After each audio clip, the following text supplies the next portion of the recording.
Class 12 semester 3 West Bengal বোর্ডের আন্ডারে যারা ইংলিশ মিডিয়ামে পড়ছো তাদের জন্য আজকের এই ক্লাসে আমরা ইউনিট 1-এর জিওটেকটনিকের যে টপিকটা রয়েছে সেখান থেকে বুঝবো যে কোন কোন প্রশ্নগুলো আসতে পারে, কিভাবে পড়াশোনা করব এবং একই সঙ্গে ভিডিও শেষে তোমাদেরকে নোটসও হাতে তুলে দেবো। এই ভিডিওটা সম্পূর্ণ প্রথম থেকে পুরোটা দেখো। আর যদি তোমরা চাও যে আমার কাছে অনলাইনে ক্লাস করতে, তাহলে অবশ্যই ভিডিও ডেসক্রিপশানে এবং স্ক্রিনে দেখো নাম্বার দিয়ে দিলাম হোয়াটসঅ্যাপ, এখানে যোগাযোগ করতে পারো। সম্পূর্ণ ভিডিওটা মন দিয়ে পুরোটা দেখে নাও। আমাদের প্রথম যে আলোচনার বিষয় হচ্ছে সেটা হচ্ছে Alfred Wegener theory of continental drift. তোমরা মোটামুটি প্লেট টেকটনিক সম্পর্কে জানো, প্লেট টেকটনিক থিওরি সম্পর্কে। প্লেট টেকটনিক থিওরিতে বিশেষ করে আমরা জানি যে বিভিন্ন প্লেট নিয়ে আলোচনা করা হয়েছিল। তো প্লেট টেকটনিক থিওরিতে আমরা যদি ডিটেলসে পড়ি, সেখানে বিভিন্ন প্লেট সম্পর্কে আমরা জানব, কিন্তু আমরা এটা জানি না যে প্লেট টেকটনিক যে থিওরিটা এটা কিভাবে এলো এখানে। তার যে একটা আমরা বলি না যে সোর্স কিন্তু লুকিয়ে রয়েছে আমাদের এই কন্টিনেন্টাল ড্রিফট থিওরির মধ্যে। এই থিওরি হচ্ছে আসল, যেখানের মধ্যে আমরা দেখতে পাই যে তার মধ্যে মডার্ন প্লেট টেকটনিক থিওরির বীজ বপন রয়েছে, সিড এখানে রয়েছে। কিছু সিমিলারিটিস পৃথিবীকে তিনি দেখিয়েছেন যে পৃথিবী এরকম অবস্থায় একসময় ছিল না। এখন যে আমরা পৃথিবীকে দেখছি, that was very different millions of year ago. Wegener notice করেছিল similarities of the coast line of South America and Africa. Coast লাইনের মধ্যে একটা ডিফারেন্স তিনি সিমিলারিটি লক্ষ্য করেছিল। কীরকম আমি দেখাই ছবিতে। এইটা হচ্ছে দেখো একটা দেশ, এবং এইটার দিকে তাকাও, দেখো এখানে দেখা যাচ্ছে যে এইভাবে এটা জয়েন হয়ে যেত। সাউথ আমেরিকা এবং আফ্রিকার মধ্যে একটা ভাঙা অংশ আমরা দেখতে পাচ্ছি যে এটা জয়েন হয়ে যাওয়ার একটা উপক্রম ছিল, মনে হয় কোনো একটা কারণে ভেঙে গেছে। তাহলে এই জিনিসটাই কিন্তু তারা লক্ষ্য করেছিল। Plate tectonics and the scientific method, এই যে কন্টিনেন্টাল ড্রিফট থিওরিটা এটা দিয়েছিল কে? Alfred Wegener. কত সালে? 1912 সালে। 1912 সালে, ঠিক আছে।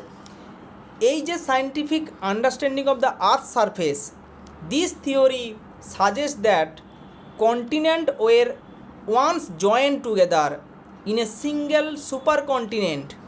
অর্থাৎ তিনি বলেছেন যে এই কন্টিনেন্টটা একসময় জয়েন ছিল। কিভাবে জয়েন ছিল? As a super continent. অর্থাৎ আমি একটা চিত্রতে দেখাই যে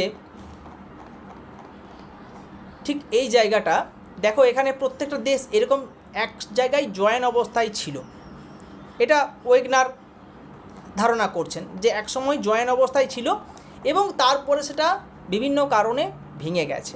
তাহলে আমরা এই যে জয়েন্ট অবস্থায় ছিল, that is called single super continent, that is called single super continent, and this is the name given by Alfred Wegener, that is Pangaea. That is Pangaea. Spelling is most important, PANGAEA, ঠিক আছে। তো actually spelling কিন্তু এরকম হয় না, কারণ যেহেতু ভৌগোলিকরা থিওরিগুলো দিয়েছেন সেই কারণে স্পেলিংগুলো কিন্তু ওরা একটু খেয়াল রাখবে। এখানে দেখো, এখানে দেওয়া আছে কি 465 মিলিয়ন ইয়ার্স এগো, এত বছর আগে ঠিক এই রকম অবস্থায় ছিল, ঠিক এইরকম অবস্থায় ছিল। তারপর আস্তে আস্তে কীরকম হলো, স্টেজ বিতে এসে দেখো এখানে লেখা আছে এই দেখো এক জায়গায় জড় অবস্থায় হয়েছে এইভাবে। এই যে super continent, that is called Pangaea, and surrounding by vast ocean, অর্থাৎ এই ধারে যে ওসিয়ানগুলো রয়েছে পুরো ধারে চারদিকটা, এটাকে কি বলা হচ্ছে? That is Panthalassa.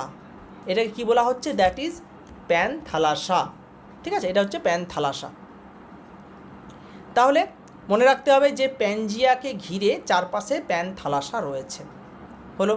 আচ্ছা, আমরা পরের ছবিতে চলে আসি। এখানে দেখতে পাচ্ছি যে আস্তে আস্তে এটা ভাঙতে শুরু করছে, অর্থাৎ সি ফ্লোর স্প্রেডিং শুরু হচ্ছে।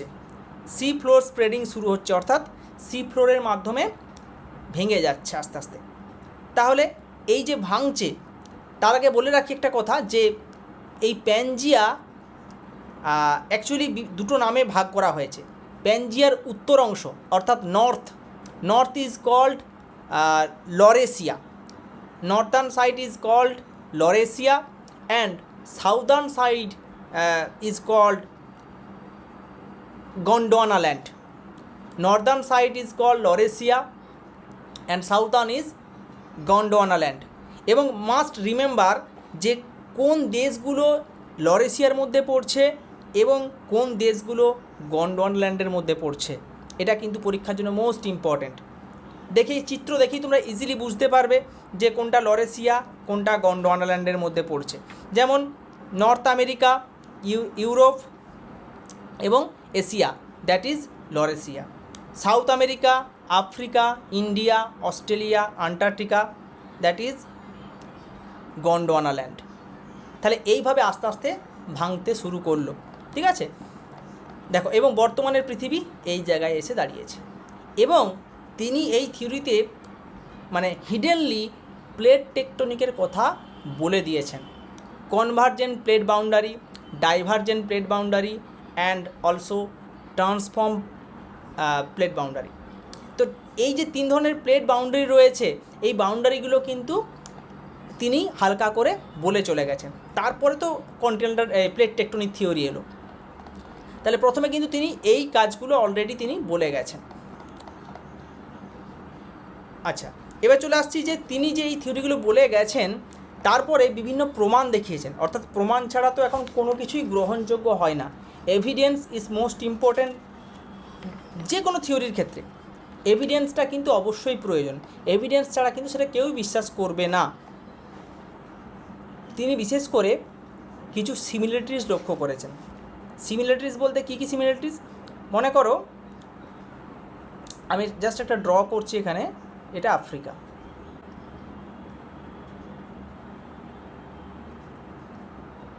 এবং এখানে এইভাবে রয়েছে সাউথ আমেরিকা, ইন্ডিয়া ছিল এইভাবে, তারপরে এই দিকে রয়েছে আন্টার্কটিকা এবং এই সাইডে রয়েছে অস্ট্রেলিয়া। তাহলে এটা হচ্ছে কি আফ্রিকা, এইটা হচ্ছে সাউথ আমেরিকা, এটা Antarctica and this is India, আর এদিকে রয়েছে অস্ট্রেলিয়া। এখানে তিনি ফসিলের প্রমাণ দেখিয়েছেন। ফসিল জীবাশ্ম যেটাকে বলা হয়। কি কি জীবাশ্ম? নাম্বার 1, খুব ইম্পর্ট্যান্ট, পরীক্ষা এগুলো, এই পরীক্ষায় আসে প্রশ্ন।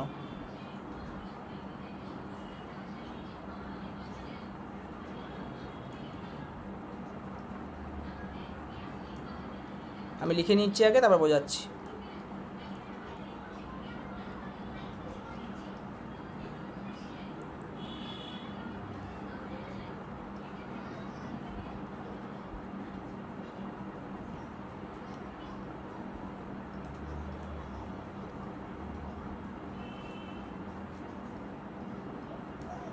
তিনটে জীবাশ্মের নাম খাতা একটু নোট ডাউন করে রাখতে পারো।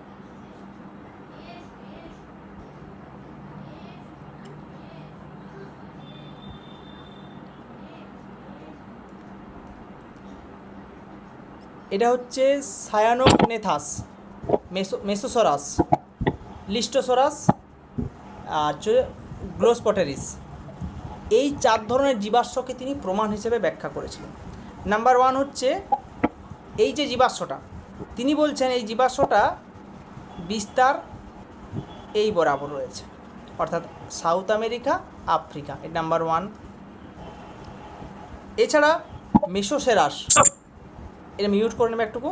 হ্যাঁ, মেসোসেরাসটা রয়েছে এই বরাবর, 2 নম্বর। আচ্ছা, তারপরে রয়েছে গ্লোস্পটেরিস, 4 নম্বরটা রয়েছে ঠিক এইভাবে, এইখান থেকে গিয়ে আন্টার্কটিকা হয়ে এইদিকে,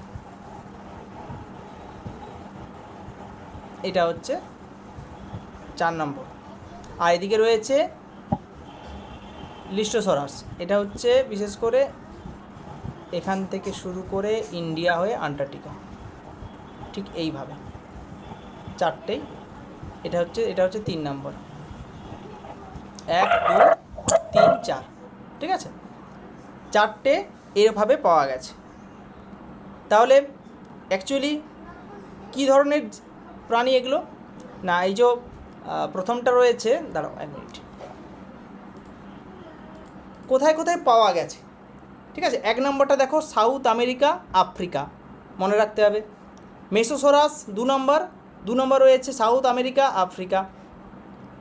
তারপর 3 নম্বরটা রয়েছে দেখো এখানে আফ্রিকা, ইন্ডিয়া, আন্টার্কটিকা। 4 নম্বরটা রয়েছে এখান থেকে শুরু হয়েছে, এটা হ্যাঁ এই জায়গা থেকে, মানে হচ্ছে South America, Africa, Africa, Antarctica, Australia. তাহলে এগুলো কিন্তু এইভাবে একটু করে মনে রাখতে হবে। দেখো কালার করে দিয়েছি, এবার তোমাদের বুঝতে অনেক সুবিধা হবে। 4 নম্বরটা কিন্তু ইন্ডিয়ার মধ্যে একটু ছুঁয়ে গেছে, ইন্ডিয়াটাও কিছুটা রয়েছে 4 নম্বরটা, ঠিক আছে।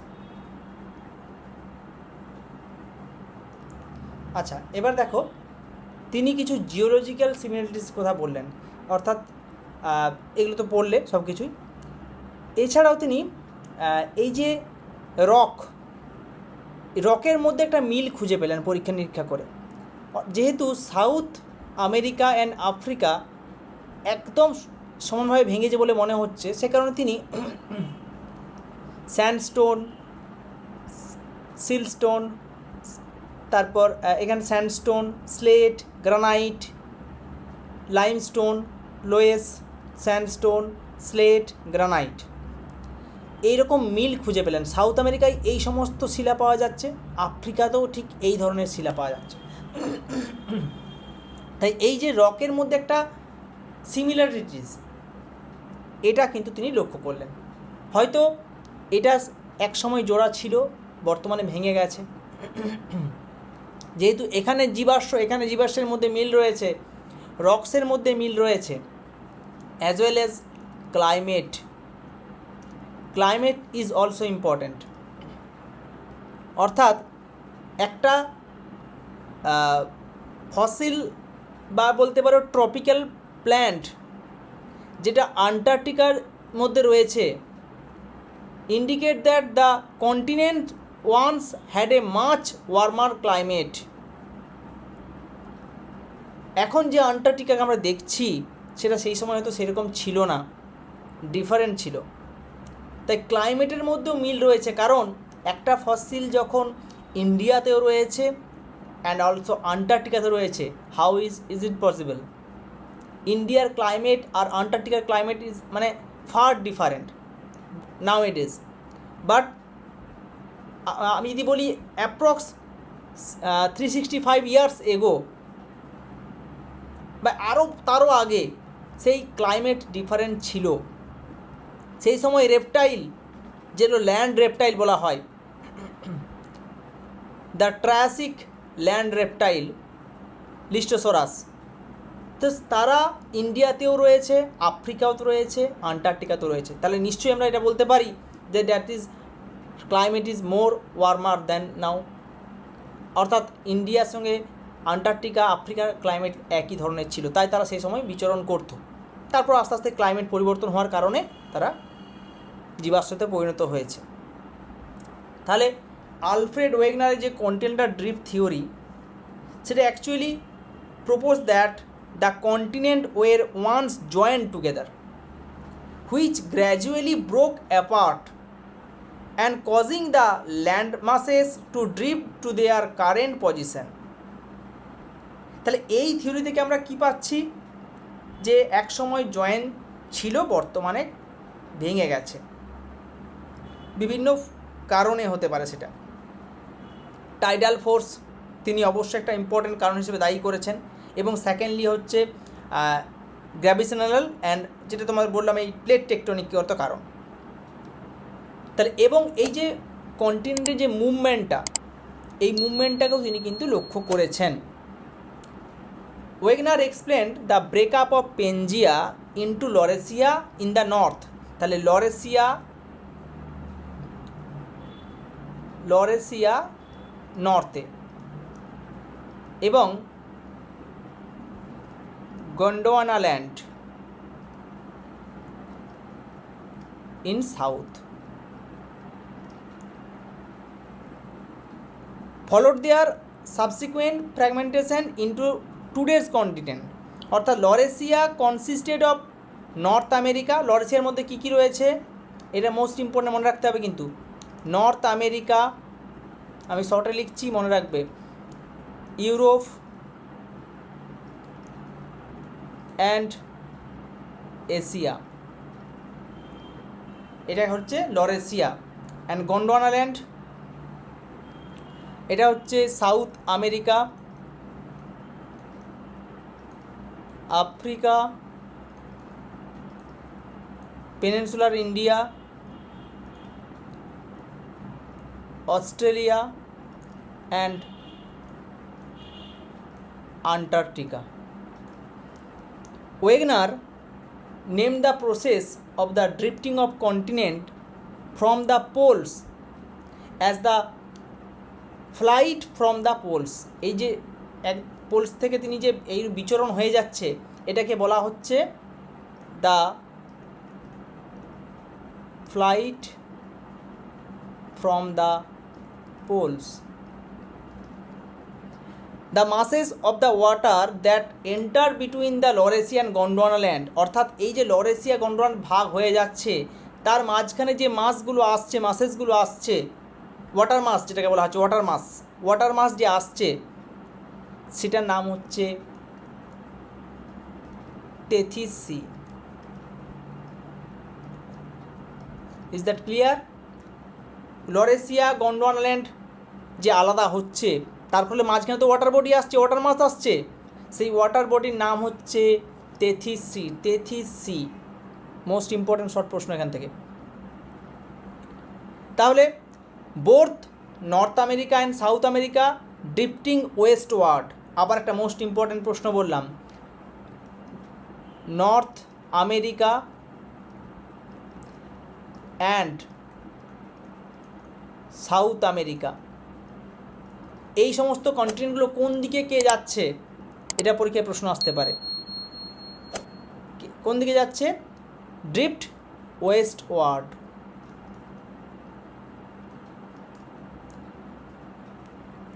The Atlantic ocean was created due to the separation of North America from Europe and South America from Africa. অর্থাৎ আটলান্টিক যে ওশিয়ান সৃষ্টি হয়েছে কার বিভক্ত হওয়ার ফলে? তাহলে আটলান্টিক ওশিয়ান সৃষ্টির পেছনে কারা দুজন ঝগড়া লেগেছিল? নাম্বার ওয়ান হচ্ছে ঝগড়া লেগে মনে করো আলাদা হয়ে গেছে, এটা ভেবে রাখো। এক হচ্ছে নর্থ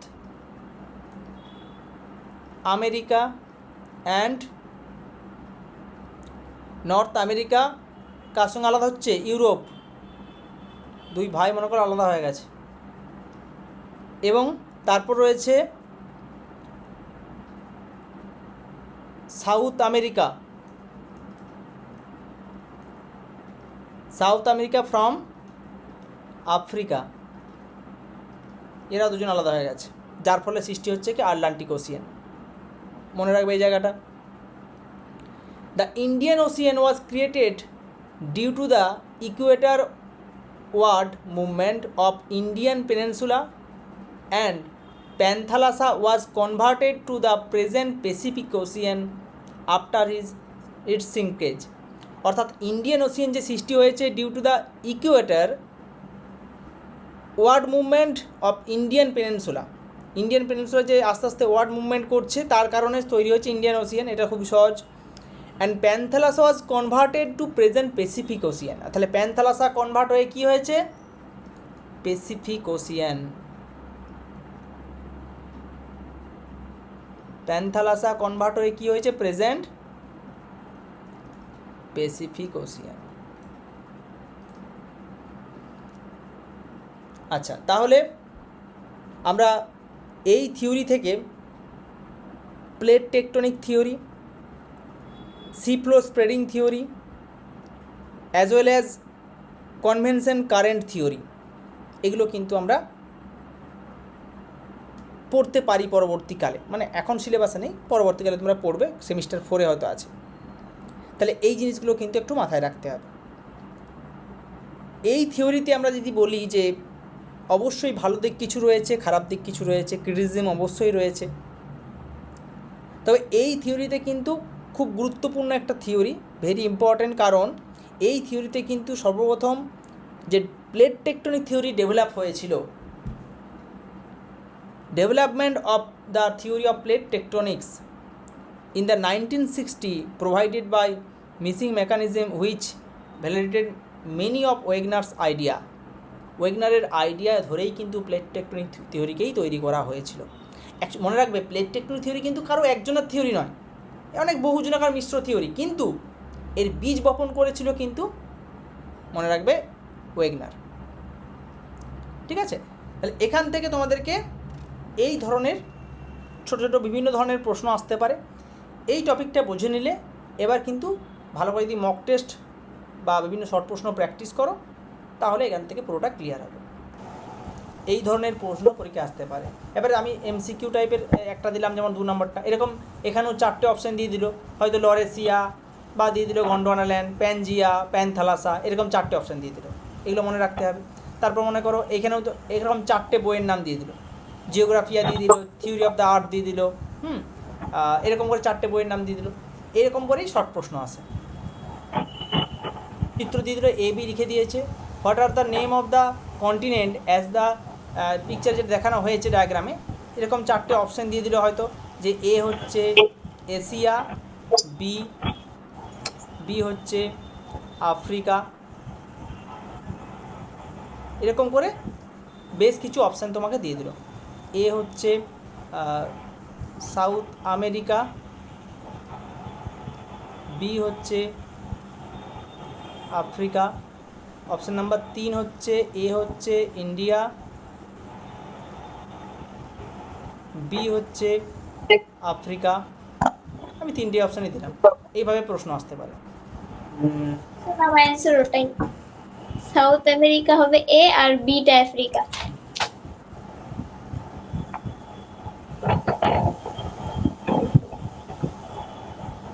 ঠিক বলেছো, অপশান এটাই সঠিক উত্তর, এইটা হচ্ছে সঠিক উত্তর, সাউথ আমেরিকা, আফ্রিকা।